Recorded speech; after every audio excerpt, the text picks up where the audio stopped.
Hi, guys. Welcome to the T.S.O live talk show. I'm your host, Shemaya Hawkins. We're so excited to have you guys here. I know it's not the normal startup that y'all are looking for, like the music and the excitement. But say less, my friends. We are back and we're so excited to be here with you guys. So I have the crew, Justin, Aria, Hygeria is not here, but she will be on here on our next show. And Azaria might be tuning in a little later. But I'm here with the crew, Justin, Aria. How are you guys doing? Oh, doing well. Glad to be back. It's been a minute. It's been good 4 6 weeks at least, right? It's been a hot minute, but here we are in 2021. That even sounds weird to say. And it's been a nice quiet year so far. It's been uneventful. Nothing's really going on. It's like we knew 2021 would be calm and relaxed, and like everything would be fine, right? So it's proving so. So what a relief. Yeah, No. I agree. Are you being sarcastic? So, this has definitely been so weird. It's been so weird to take such a large break, but I'm glad to be back. So much has happened, not only in my personal life, but in the world since we last went live. So I'm excited to tune in today and really dig in deep. Awesome. We have a lot to talk about. Before we get started, I just want to let everybody know what TSO is. TSO is a youth organization. We're based out of Abilene, Texas. We were created to give the teens the forum to speak their views and share their ideas globally and within their community. Also to help forth bring future teachers, leaders, judges, and ambassadors, and also to bring back the remembrance of the Holiness Commandments. And like I say, every single Monday, don't forget to like, share, and comment and send to all your friends, because if you don't, I will. And you know what I will, because sharing is caring. Also, if you would like to be a part of our show, all you have to do is send Justin, Hygeria, Aria, Azalea, or myself a message on Facebook, or you can send us an email at tsolivetalkshow@gmail.com. Once again, that's tsolivetalkshow@gmail.com. Right there on your screen, all you gotta do is shoot us an email and let us know what you would like to talk about, and we would love to have you on our show. So we're gonna go ahead and dive in. First things first that we're gonna talk about is, of course, our breaking news. Justin, I don't know if you still had that video up. Oh, which one? The 2020 or the Fun at the Capitol video? Let's do the 2020 year in review. Okay, because there was some fun at the Capitol. I don't know if you've heard. It was great. There was a lot of excitement at the Capitol, but let's go ahead and do a review of our 2020. Basically, this video is gonna sum it all up for you, and because you didn't live it enough, we gotta show you what you went through. Gives it a different vibe. So we're gonna play that video. This is about I think it's a 2 minute long video. So this is our year of 2020 in review, and then we're going to jump into our breaking news.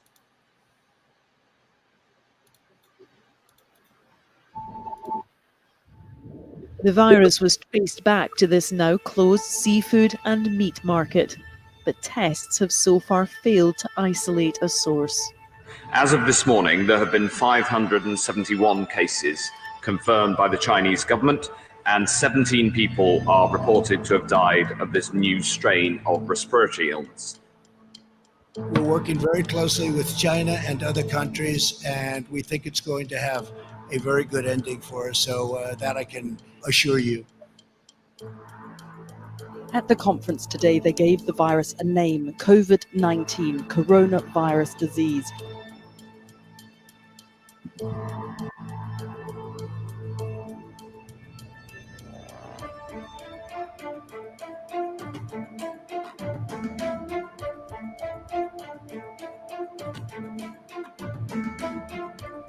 This is the worst public health crisis for a generation. To keep new cases from entering our shores, we will be suspending all travel from Europe to the United States for the next 30 days.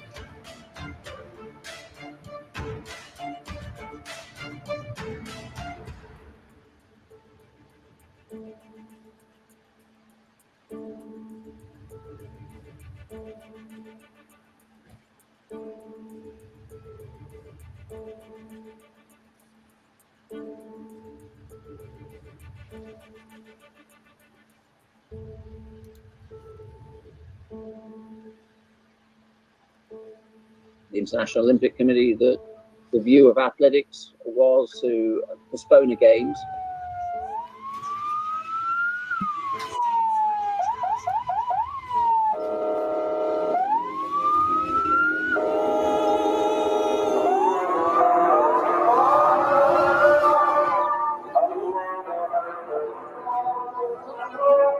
The latest from the hospital is that the Prime Minister remains in intensive care, where his condition is improving.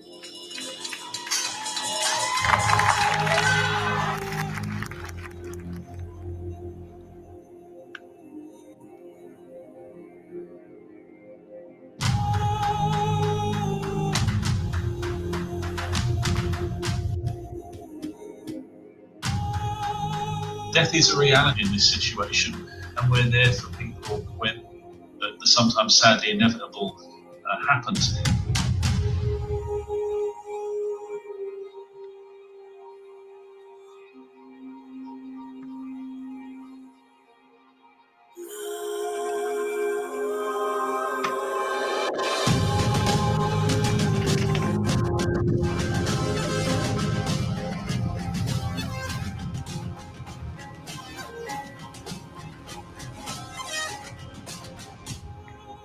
And today, the reopening of Disney in Shanghai is allowing 20,000 people to do just that.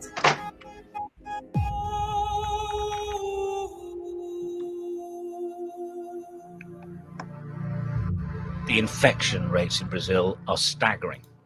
The government wants the country to open up, but it feels too early.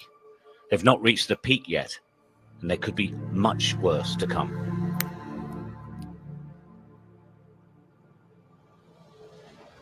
To be specific, COVID-19, that name gets further and further away from China as opposed to calling it the Chinese virus.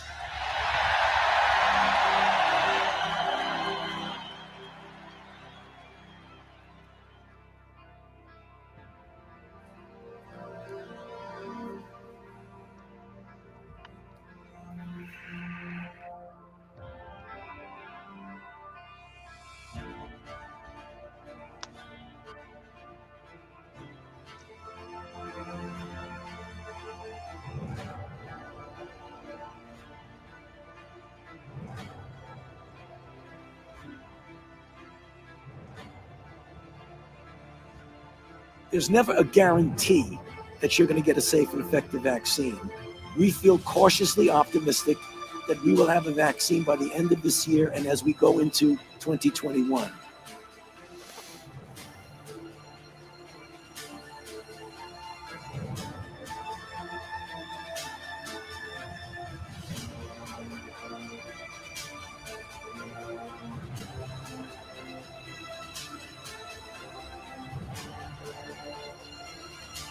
I've missed playing with my friends and seeing all of my teachers and doing some new learning.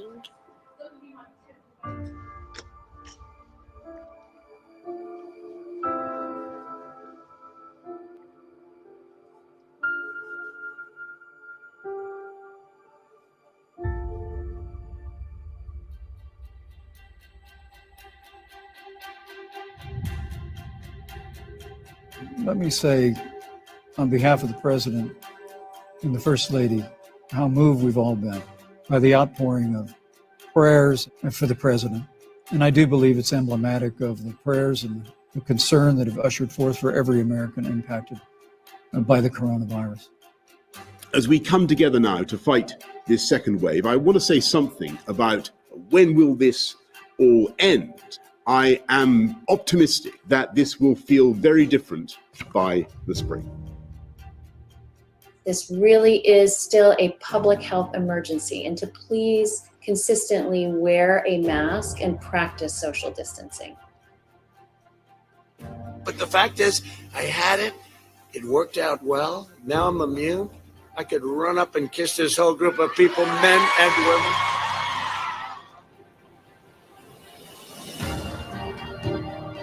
Does the progress towards a vaccine that's been announced today mean that we are at the beginning of the end of our trouble?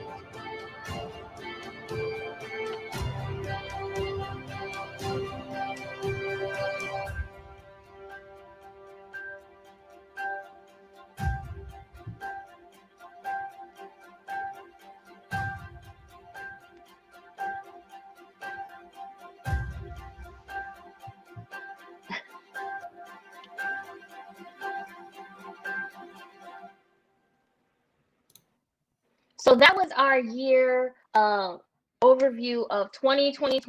Of 2020. And that was basically just focusing on the COVID pandemic. The COVID pandemic took over so much of our lives. It ended a lot of routines. It brought a lot of families together. It brought a lot of families apart. And a lot of things have changed since COVID-19 began in January of 2020. So I know we've already lived through it, don't want to know more about it type situation, but it's always good to do a review of our previous year because this year will be better. Did y'all get it? It was a joke. Oh, sorry. every- That's a good one. every- That is a good one. That's a good point. No, it probably It's will be okay. better. My jokes are It'll be funny. hard. It'd be All hard right, not so to. we're Let's gonna go ahead be and go real. into It our was breaking rough. news. It was very rough. We're gonna go ahead and go into our breaking news of 2021. This is day 11 of 2021, and so much has happened in these short 11 days. Justin, the brain, I'm gonna need you to be the brain. Okay, well, if I gotta. Well, of course, on the 1st, we all celebrated a Happy New Year. It was festive. We were probably in a small group somewhere or with our families or in our homes. I wasn't out at a all-night rager like, I saw some people at, it's unfortunate, but they're out there living it up. And, well, I hope they're doing fine. I hope they didn't, spread the virus anywhere. But anyway, so first few days are relatively uneventful, but of course, then we reach January 6th. And of course, this is a US-centric kind of thing, but that was a day, of course, where the Electoral College votes were going to be certified in Washington, D.C. by Congress in order to certify the upcoming Biden presidency. And, well, I don't know if it was orchestrated by Trump himself or by those on behalf of himself, but I don't know. I think it was over 100,000 people. I might be a little high on that number, but gathered in Washington, D.C. Look, some of them were peaceful. Some of them did not have any kind of violent intent. Let's, be honest about that. But some certainly did. Right. Some went as far as to wear T-shirts that said Trump Civil War 2021 in the style of the Marvel franchise, which really said something about, I don't know what they were planning. I don't know if they were thinking it was going to be a 2-hour civil war and then everyone leaves at the end and, you won. But no, that's not how it would go. And of course, we can't show all the images here, but there are some fun ones of the shaman dude with the horns and the furry coat in the White House. But there are also some on-fun occurrences, some serious violence that took place against Capitol police officers, against just bystanders. 4 dead, with possible plans for more. There were those who were crying for more violence at the time, and Right. it was scary. It was a pretty scary day, all in all. And never in our history, at least as long as I've been alive, and I've been alive for a few years, y'all, that I have ever seen a riot, or as some may call it, revolution of sorts of what happened in the Capitol. And if we really take the time, for me watching it, I was terrified because I was like, you know what? If this can happen at the Capitol, this can happen anywhere. Okay? Anywhere.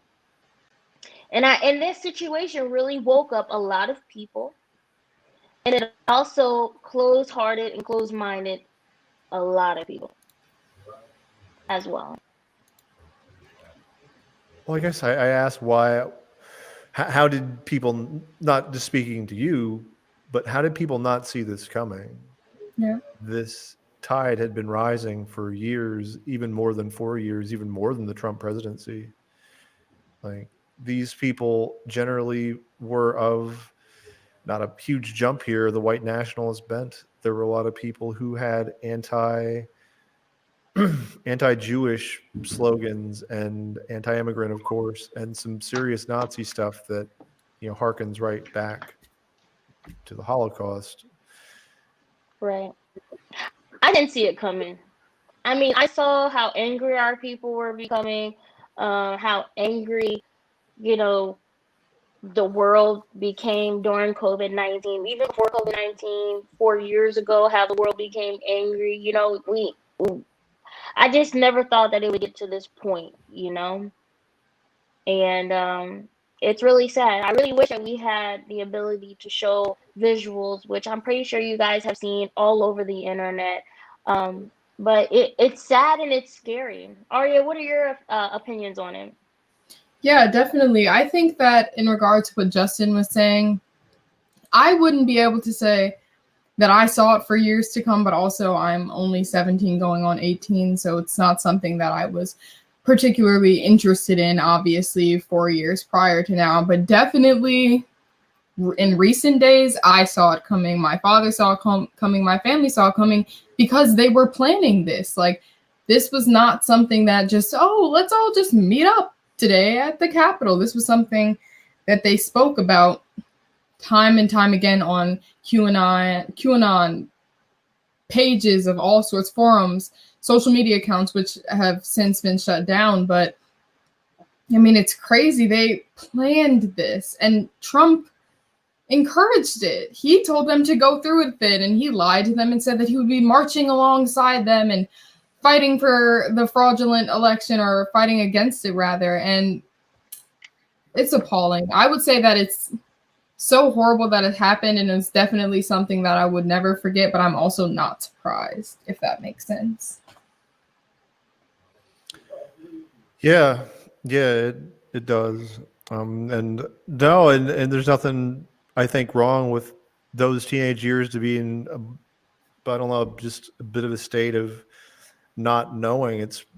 Was nice. I remember it. Like, you're just Right. growing up, and that's fine. Like, you shouldn't have to focus on terribly negative news all the time. But, well, since you're here, here it is. And it's unfortunately very real. And I don't know, there are calls to impeach Trump as a result. Clearly, he won't be out of office before he's going to be out of office, but I guess it's to prevent him from running in the future. And I don't know, if someone would elect an 84-year-old dude who did not even look that healthy now, he does not look that healthy even now. If they would choose to run him in 2024, I think they would be shooting themselves in the foot regardless. So I don't think they will. I don't think they will either. I do feel like this is just the tip of the iceberg for us. I definitely feel like things are gonna get a lot crazy come election day, and I hope everybody is paying attention and staying up to date on the latest. And I can only imagine, like, for our young people, how traumatizing it can be to see all this happening, and what side do you take, and what do you believe in? That has to be really hard, because there's a lot of judgment out here right now. Whether you're for the rioting or you're against the rioting, there's a lot of judgment for it. So I can only imagine the pressure that our younger generation is having because of all of it.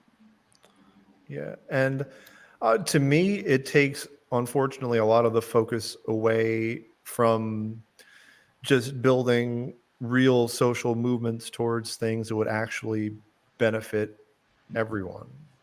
Universal health care, universal Medicare. That's the same thing.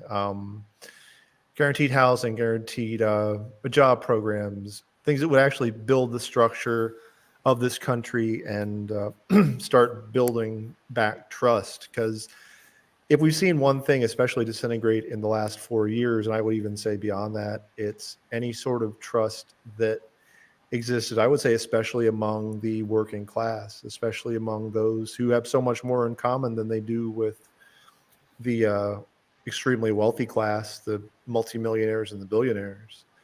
And the idea that, it's so hard to find commonality now between, say, I don't know, working class from the North and the South and the West and just cross cultures. It's hard now. And that, I don't know, I think that's where any kind of strength should come. And that level of trust is just nowhere, because that's who they're marching against. That's who Shaman Man and Pedestal Stealer Guy and the few of the other crazy people, that's who they're going against. Like, they don't think it's the liberal elites. They just think it's the other, I don't know, normal elites in the North or wherever who are doing it to them. Right. It's so confused. I don't know. Yeah, Maya, I would say definitely to your point that you made earlier about how traumatizing this is to be a young person in such a difficult. I think that it's a conversation that we kind of entertain, but we don't to the extent that we should. Like, my parents and I were just speaking about this yesterday. Like, this is just very depressing to be living in this time. And not only because, I'm missing my senior year and all the normalcy and just being at school and interacting with people every day and not having to be afraid of contracting a virus. But like I said, just the day-to-day things that you do, you have this, this impending doom that you feel that you're just like, I don't know where to go. I don't know what to do. I don't know what to do with this, because it's this constant anxiety of, oh, am I going to get COVID? Am I going to spread COVID? Am I going to die of COVID? Am I going to kill my parents? Am I going to kill my other family members? And on top of, like I said, not being able to have the normal things that you would have as a teenager. And then something like an insurrection occurring. So not only are you e-learning and you're rather depressed, not only do you not get to see your friends, not only do you not get to do anything, this type of thing occurs. And then with social media, we have to speak out. Like, I would argue that my generation is the most politically aware that there ever has been, because we literally see people dying on our timelines every single day. That's normal for us. We've become desensitized to it, not just in school shootings, which we've also become desensitized to, but Black people being killed in senseless acts of racism and violence by the police. And this is just normal for us.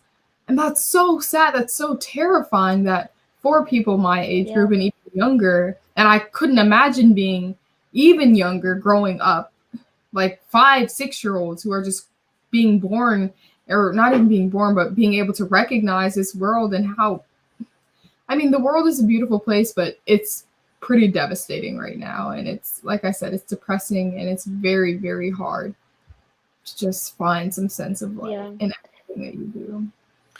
No, what you said about the most politically aware generation, I don't know how to compare it. Like, that, maybe that's very possible. Exactly. It could be you see everything that's going on in real time, almost in a way that, I don't know, other generations really couldn't see.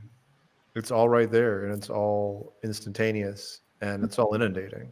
And especially not just because of social media, but because you can't escape it. COVID has you in your house all the time on electronical devices, whether it be just for educational purposes or just in your leisure time. You quite literally can't escape any of this. Right. And that's why it's so important in this time period that we're in, that we focus on things that is going to help build us up mentally, spiritually, and get our minds away from, which is very hard, okay? I want to tell you this up front. It's very hard to put down the electronics and not watch the news, and because that's all you're around at your house. But this is the time where you think of ways and things that you can do to better yourself. Just like Aria with Finn Bolden, Justin with his in social justice program. I think I said that wrong, Justin. What? Reach out? Yeah. Did I say that wrong? You kind of blanked out. I'm sorry. With Reach Out, I didn't hear it. Yeah, but no worries. Oh, I did the title. I'm sorry. I did your title of your show that you normally put. But what Justin with his program with Reach Out, T.S.O, with Mira, there's so many things that you can do to help, for one, bring awareness. Education is important. Whether you're in school or you're learning about the history of our world, that is important. But also educating yourself on what you can do to bring forth a better community and a better world. What can you do? And then it could be as small as starting a live video once a week where you talk about what's happening in and around your community, or putting positive affirmations on your social media if you're going to be on social media.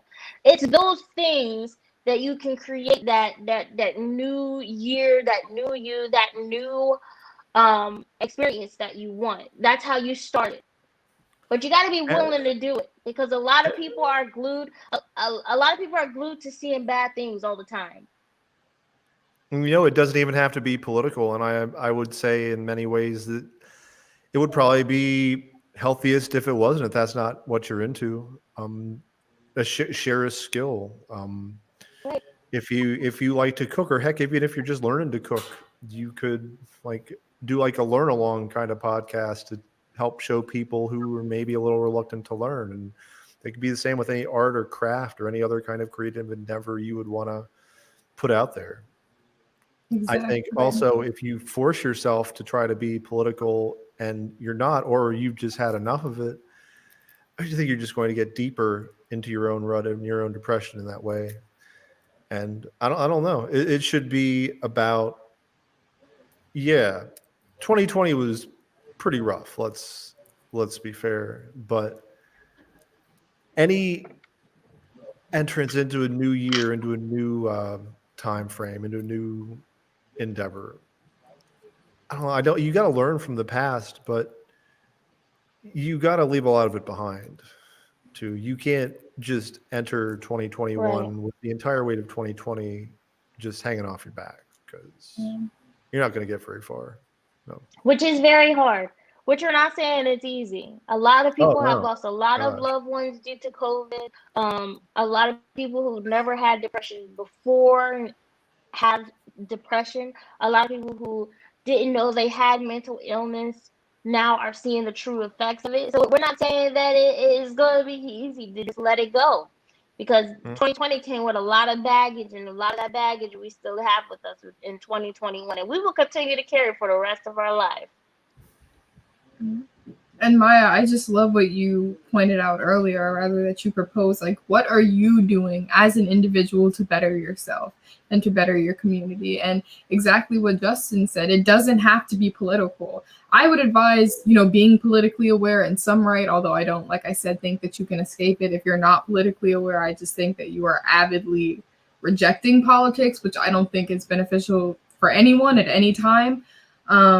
But it's so important to find something that you care about and that you're doing to better yourself. And we've spoken about this before, how self-care isn't just face masks and movie night. Like, self-care is exercise. Self-care is reading a book. Self-care is doing a Google search on how to make cheese omelet because you just want to learn how to do that. Like, that's something that you want to better yourself. You have to make it a point, a conscious point, to involve yourself in things that aren't depressing and that aren't weighing down on you, and especially aren't stuck in 2020, because that, like Justin said, was just too much, devastating.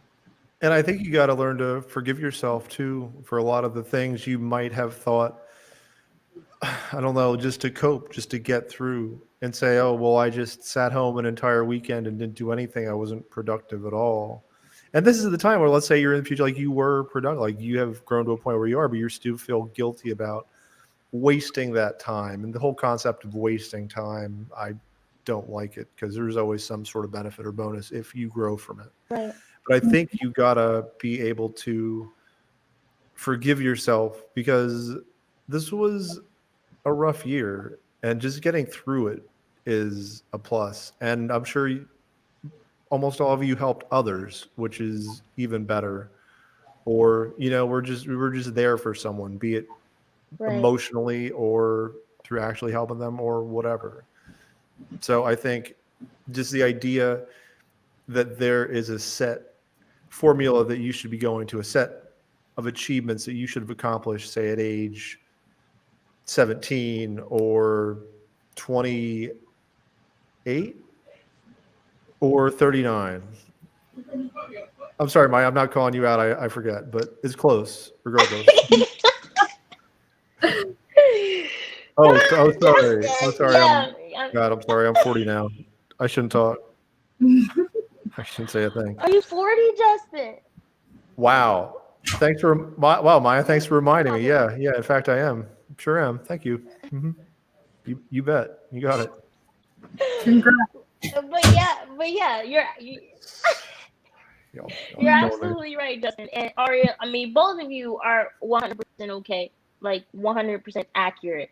One of the things that I did a few weeks ago is I did a video about investing in yourself. And you are your biggest investment, okay? What you feed into yourself is what is going to come out and either benefit the world or destroy the world in the process. So you have to make sure that your mental is okay before you go out and try to make the world a better place. Okay? Because we got a lot of people out here whose mental is not in a right place. And they are trying to make it a better place, and it's just having the opposite effect. So working on yourself, just like Aria just said, self-care. That's more than just working out and eating right and doing things like that. That's educating yourself. That's so important. And you know, we miss having Hydra on here today, but you know, she's the queen of education. If you're not educating yourself, then you're not winning. You got to make sure that you are on it every day. And it gets so easy, trust me, to get stuck on social media, Instagram, all these things. It's so easy to get stuck in it all day. And how about just the busyness of your life? And heck, you work 40, 50 hours a week, or you go to school for that and you have that kind of extra work as well, or you just get lost in it and you just don't think about it. You get into that pattern and you don't ever take that moment to clear your head, to step back and get that greater perspective. That's very important too. Right. And that's where that forgiveness comes in. You gotta be willing to forgive yourself and others. That's the whole thing. So if you don't take anything that we're saying tonight, to work on this new year and new you, we know that we're gonna have these uprisings. We know that we're gonna have these protests. We know that all these things are coming. They're already here. We know that they will continue. But what you gotta say, Justin? I'm sorry, but just you said in such a common and matter-of-fact way that we know we're going to have these uprisings. What is this? Like, what year is this? What are we doing? We know there are going to be uprisings. There might be some, revolutions. I don't know. Who knows what's going to happen? I guess that's where we are now. I guess that's where we are now. Yeah, I know. I understand. But no, just a common sense way you said it. So matter-of-factly, I'm like, oh, gosh, that's where we are now. It's just like Arya said, we've become so desensitized that we know that these things are going to happen. That's why you got to make sure that you're working on yourself and that you can be that platform for other people. A house divided won't stand. All of us come together to bring forth health, peace, love, and joy. Those are the things that's going to break hatred. You can't kill hate with hate. So we can riot, we can protest, all those things we can do. But we all need to make sure that we're on the same page and we all want the same things, which is peace, which everybody wants peace. If you don't want peace, you might want to click off the video right quick. Or keep listening, because maybe you'll learn to change your peace. Maybe, hopefully, I'm hoping. There'd be a song I could play if we weren't going to get copyright infringed. I think Curtis Mayfield, "You Got to Have Peace." There are a lot of good songs about peace, though. It's yes. I mean, we're just in that time period where we really need to think about what we're bringing forth to the table, because that's the only way that we're gonna get where we want to be. I agree, and I love that wanting peace and stuff, because I don't know where the book is, but I just recently read a book by Valerie Kaur, which was actually published in June of 2020, I believe. And it's such a beautiful book. You may have seen this question plastered on poster boards during protests. And the question is basically, what if this isn't the darkness of the tomb, but the darkness of the womb? Basically asking, what if America is a nation to be reborn and not a nation dying? And the book is so beautiful. It's titled Revolutionary Love, a Memoir and See No Stranger, a Memoir and Manifesto of Revolutionary Love. And on the surface, it seems rather Panglossian and utopic, and everyone love each other and just want peace, and this is how we'll create this amazing society. But that's not at all what she's saying. What she's saying is that you should see no stranger in people, and you should practice revolutionary love at the center of what you're doing, especially when you're trying to enact change, because you're never going to engender change by attacking people and being violent. And like you said, you can't do that. That's not at all how we have to approach things. We have to approach them from an understanding lens and say, although I disagree with you, although I may think that you're racist or sexist or misogynistic or homophobic, and I think that all the principles that you stand on are ill-founded and rude, to say the very least, and inhumane, I guess, to say at a higher extent, but you have to be able to say, although these are all true things, it's also true that you're a human being, and I'm not going to change your mind by just attacking you.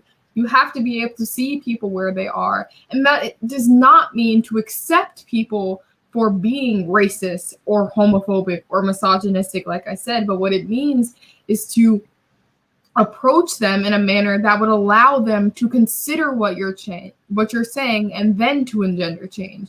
Because I know if I'm talking to a racist man or a member of the Ku Klux Klan, and I'm trying to persuade them to not be a member of the Ku Klux Klan and to not kill more Black and brown people, you're not going to do that in a manner that's just hateful, because they are hateful. But if you approach them in a more peaceful manner, then that's how you can change the world. And I think that that's something that's widely rejected, especially amongst my age group, because it's kind of a good thing to be rude and mean to people and just like, I hate you, I hate what you're saying, I'm not going to listen to you. And I definitely understand where that impatience comes from, especially as a Black woman and especially as a teen activist. But also you just have to say, I'm fed up with this right now, and I'm not going to deal with this right now because I know that I'm impatient. That's a much better approach than just attacking someone. And of course, like I said, times when you attack people, that happens when you're seeing someone that's being racist. Sometimes, most times, the first part or the first thought in your mind is, like, let me woosah for a second and find my peace. That's obviously not what you're going to think of initially, but that's why you have to see no stranger in people and practice revolutionary love, like I said, on a day-to-day basis, as a foundation from which you build upon and that you enact change on. Yeah, that's really hard. That's really difficult. 100%. Just to throw that out It there. is. And I think it's a great point, and I feels like it is the way to go, but man, is that hard. And it's not something that will happen. We've been raised in a dog-eat-dog world. I didn't read that book and now I know. I'm enlightened. Like, no, you just have to gradually change. Yeah. You gotta want to too. Yeah.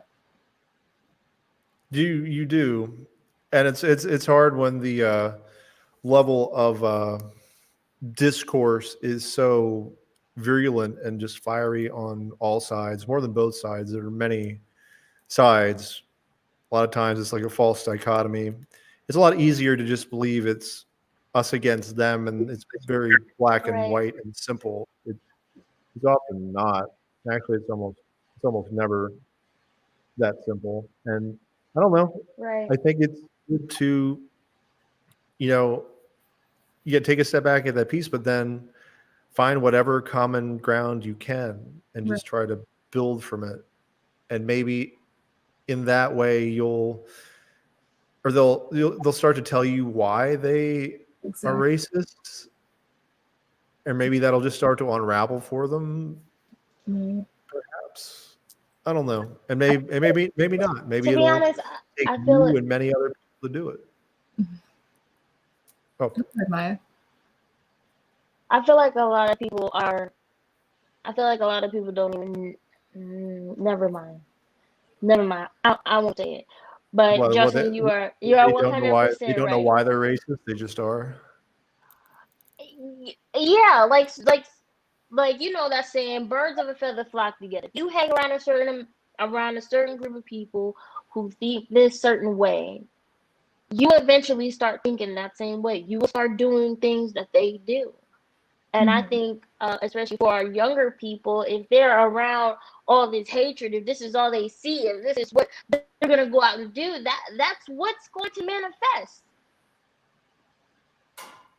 And that's why what Arya just said, like you have to want the peace. You have to literally put away that inner side of you, that toxic inner side of you. You literally got to put that to the side to put forth that better foot.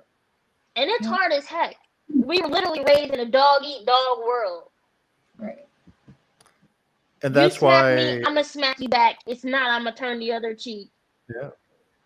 And that's why it's so easy for people to get members of gangs and militias, because they offer that space for the people who feel alone and angry and disenfranchised, and say, oh, well, here's a way to be a part of something. Here's a direction to channel Right. your anger and frustration. Right. Why not blame it on this group, and we'll go and, take it out together on this group.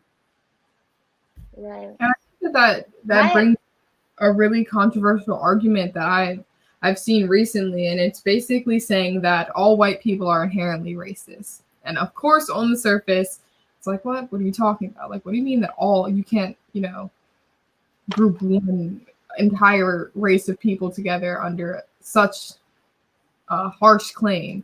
But the reasoning that the young lady provided when I was reading it was that when you are born into an inherently racist and institutionally racist society that projects racist ideologies out into the world, covertly or overtly, and you accept those ideologies as fact, and that's something that you're born with, you are inherently racist.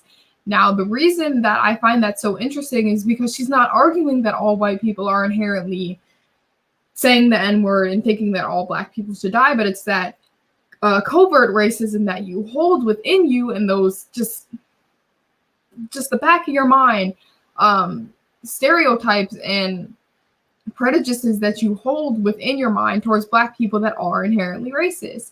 And I think that that's such an interesting and radical argument to make, but I do see some truth in it, and I agree with it, because like I said, it's like you said, if you're born into a pack of people, which is the United States, that's always being racist, and they're saying all of these things to you, and you're indoctrinated with things from that society, and like I said, you accept those and you're racist, unless you actively and consciously fight that racism, not only within yourself, but within the society as a whole. That's when you can call yourself not racist.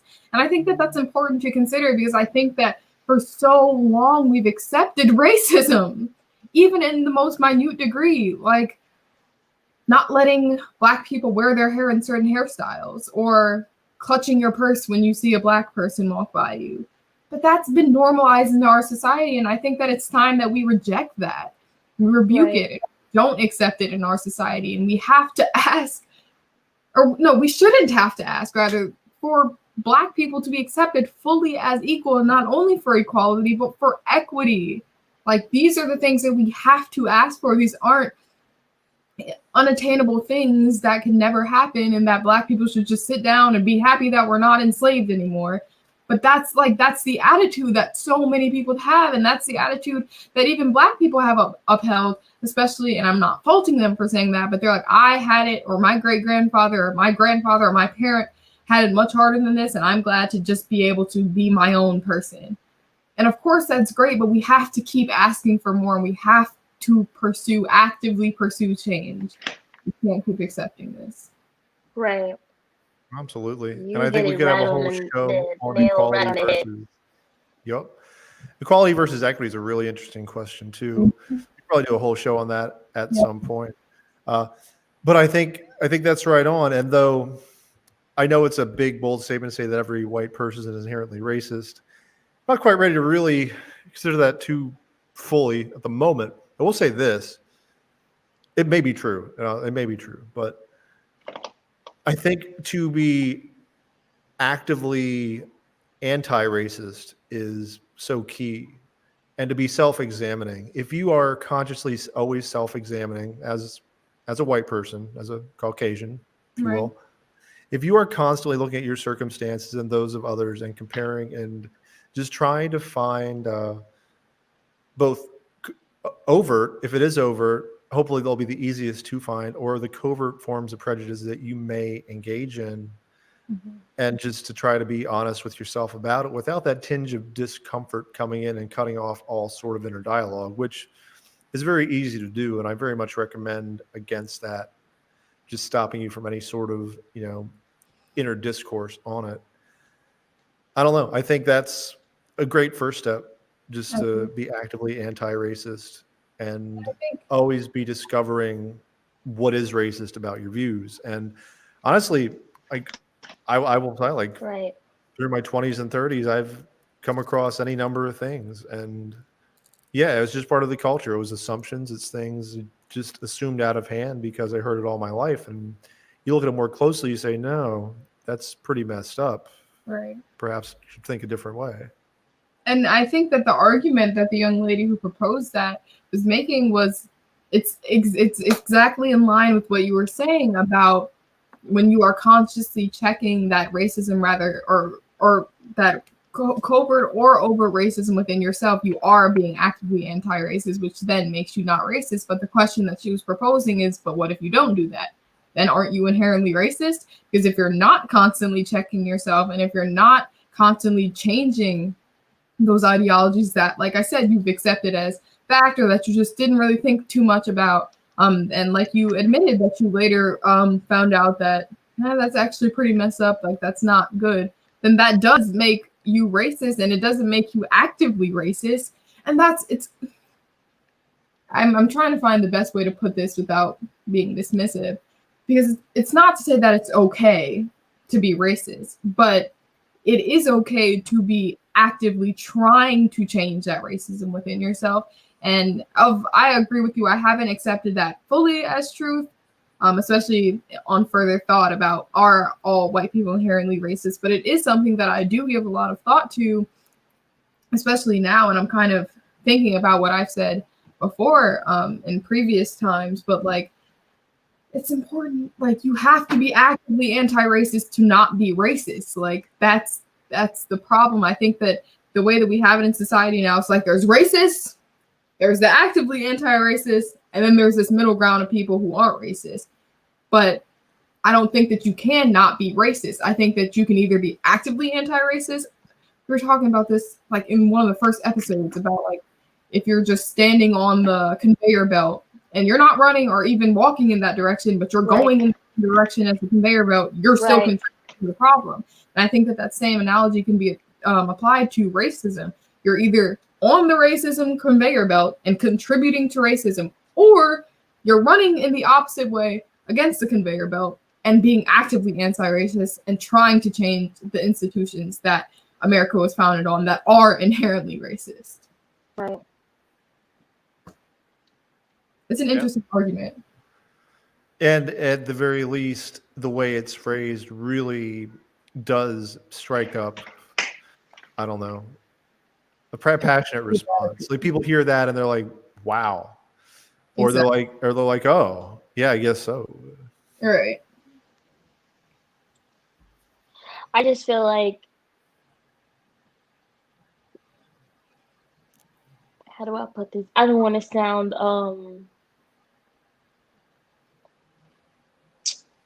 Justin, this is what times I need you to like go into my brain and then take it out and reword it, because I don't want to say it the wrong way. Just kidding. I just feel like I'm sorry, I don't know. I don't got agree. nothing. I don't agree with all white people are racist. Um, and but I do agree that some have tendencies. I know it makes no sense because either you are or you're not.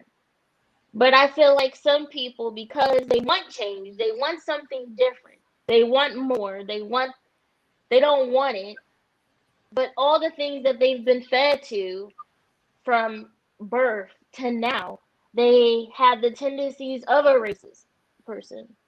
But yeah, are you understanding?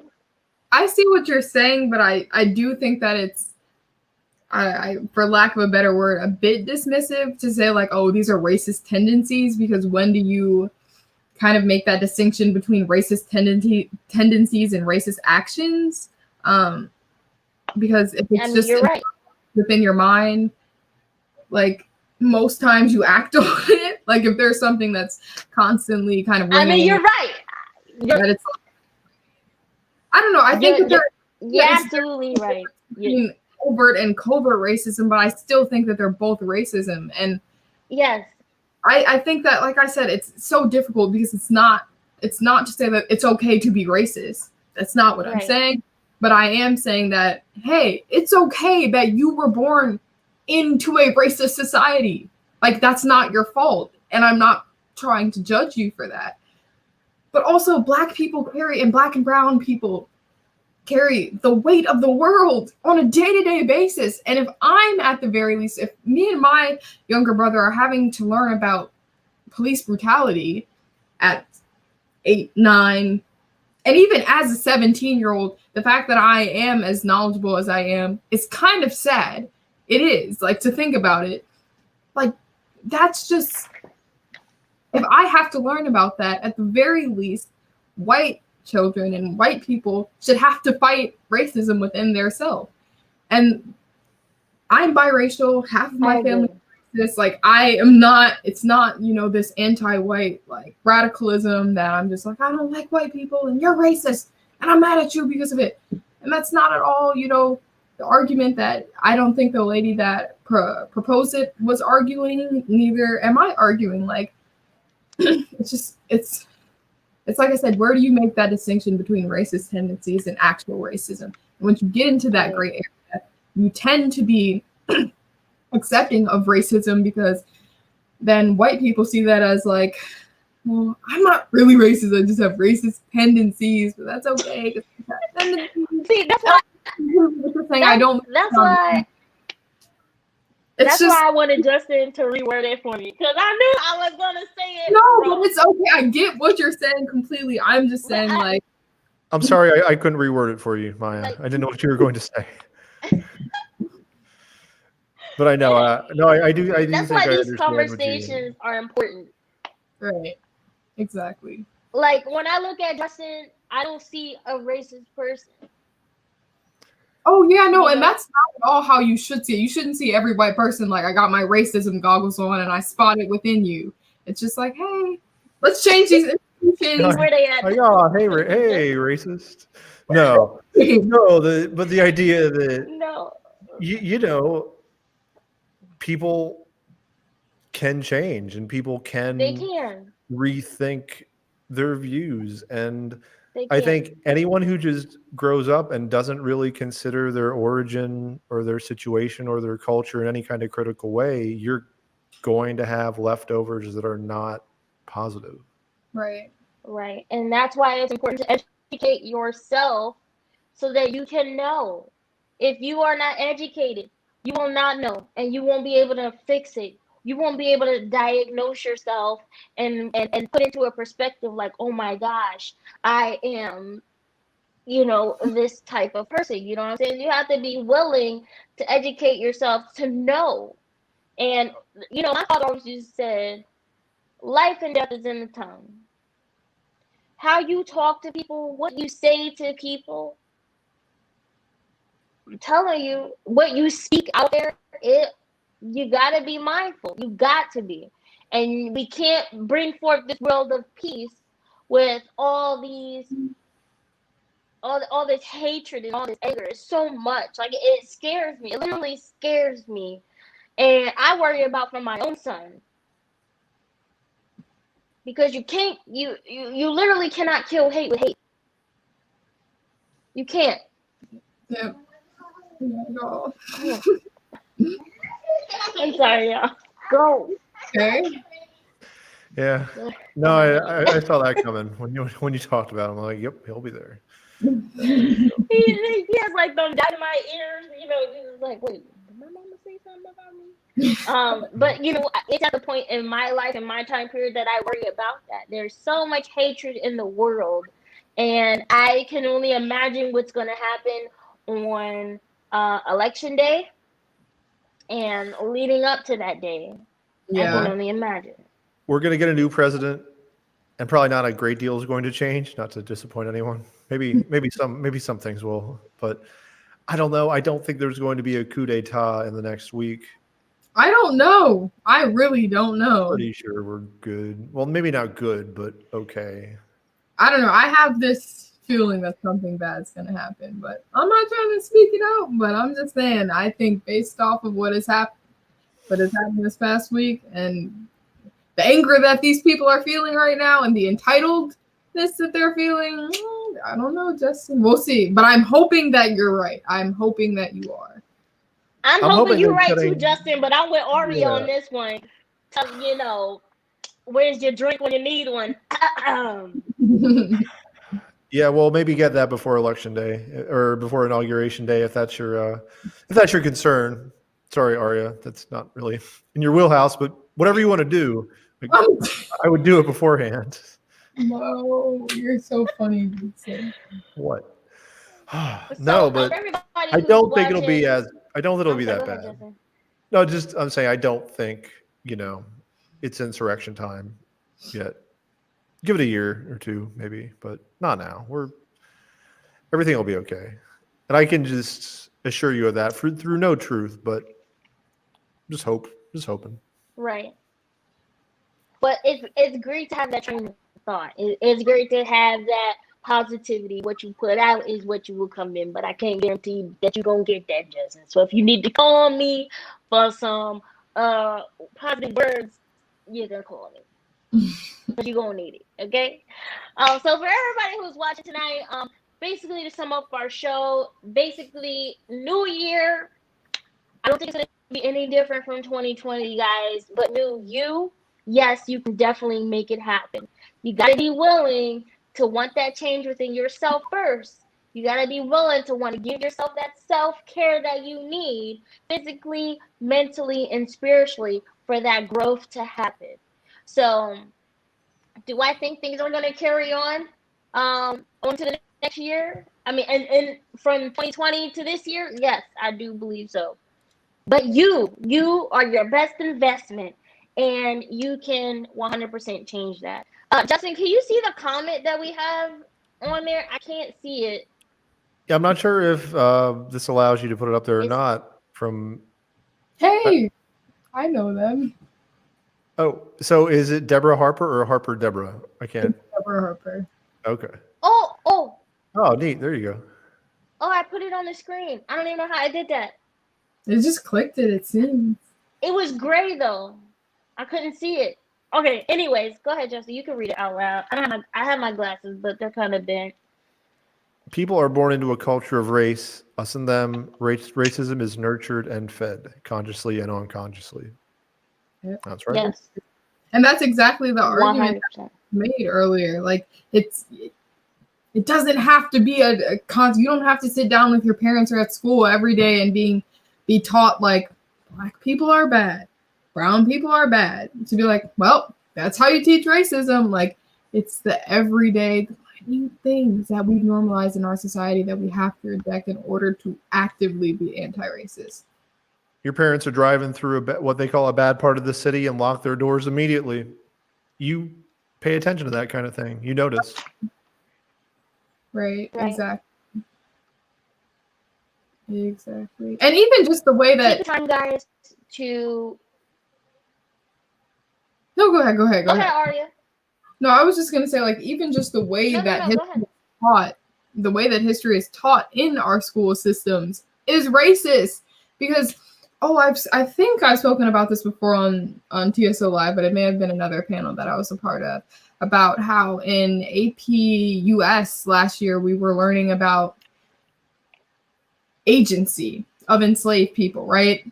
And their description of agency was enslaved people practicing basic human rights and having some sort of basic human freedoms. But the way that it was proposed and taught in the AP curriculum was like, hey, slavery wasn't that bad because the enslaved people got to sing and they got to see each other sometimes, and sometimes they got to talk to their children. And that's like the way that it's taught, and the way that we're taught about Native American history, and the way that it's so watered down, not just, slavery, but everything about US history is like, yeah, there were some white people that did bad things, but then a white person came and saved the day, aka Abe Lincoln. And then there were some mean black people like Malcolm X, but then the nice black people like MLK gave a speech like I had a dream, and that's how we're not racist anymore today, and that's how this is all done. Like, this is how it's taught. This is how it's been taught to me in elementary school, junior high, and even high school in AP and honors curriculums. So we have to be actively anti-racist. I'm just glad to hear we're not racist anymore. That is great news. Exactly. Like, whew, I was sweating a bit. Yeah, but no, that's a good encapsulation, because even if it's not that blatant, I think, and you would even hope that AP U.S. history might be a step better than just basic history. They might actually take like another step towards trying to be objective or accurate, but Exactly. not really. There's always that white savior complex that just comes creeping in every time you have discussions of racism and inequity. Every time. Can't can't hear you unless you're just like we can things quietly. Yeah, no, nothing.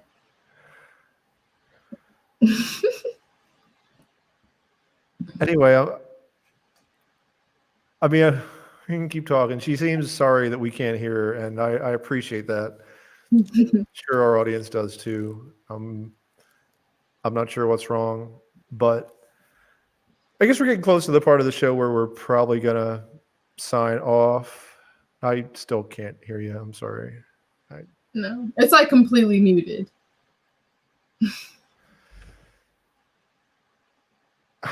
I'm sorry. I'm not good at reading lips, and this is compelling. This is compelling media. Very compelling.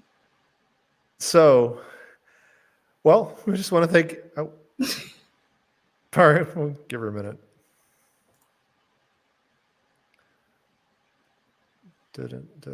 Right. Background music. No. Nope. That lighting is really good though, Maya. Yeah. I'll tell you where she is after the show, unless you already know. No, I have no idea. Okay, we can talk about it after the show. But anyway, it's been a fun show. I really like this new platform. It seems like you can do a lot with it, and it's consistent, and you can do it from smartphones. So we're going to be sticking with this for a little while. And I don't know, you can have up to, I think at least 6 guests or 6 total screens, which is nice. Or if you get like the super duper package, you can get up to 8 or 10, which is probably more than we would need, but nice idea at least.